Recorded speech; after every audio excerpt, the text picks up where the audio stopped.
all these absolutely documentable facts that we see from the ground. International organizations on the ground. Tell me which ones are on the ground in eastern Aleppo. Yeah, okay, I'll tell you, there are none.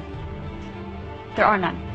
These organizations are relying on Syrian Observatory for Human Rights, which is based in Coventry, UK, and which is one man.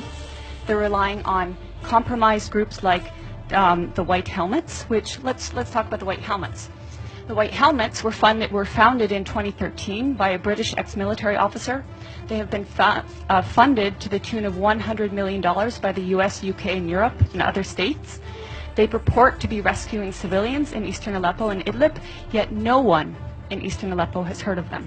The White Helmets purport to be neutral, yet they can be found carrying guns and standing on the dead bodies of Syrian soldiers.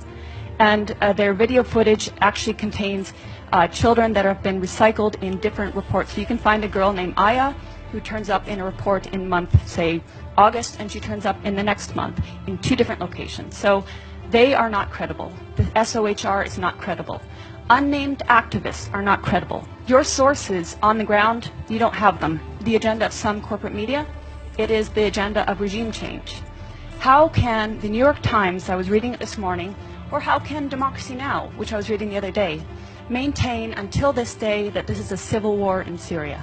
How can they maintain until this day that that the protests were unarmed and nonviolent until, say, 2012? That is absolutely not true. How can they maintain that the Syrian government is attacking civilians in Aleppo when every person that's coming out of these areas occupied by terrorists is saying the opposite?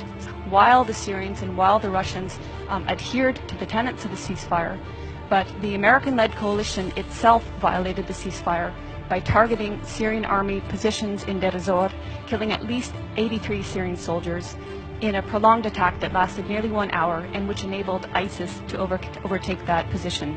What you hear in the corporate media, and I will name them, BBC, Guardian, New York Times, etc., on Aleppo is also opposite of reality. And they have manufactured stories, and I can give you a precise account. In April of this year, there was a hospital called the Al-Quds Hospital, which in a concerted effort, all media said was attacked and targeted and badly damaged by either the Syrians or the Russians. In fact, the Russians had satellite imagery showing that this hospital was in the same shape that it was in October 2015. No difference. Therefore, it was not attacked. Months later, The Guardian, which is a prominent British newspaper, actually said the Al-Quds Hospital that it had alleged months prior to the attack and destroyed was treating victims of so-called chemical weapons attacks.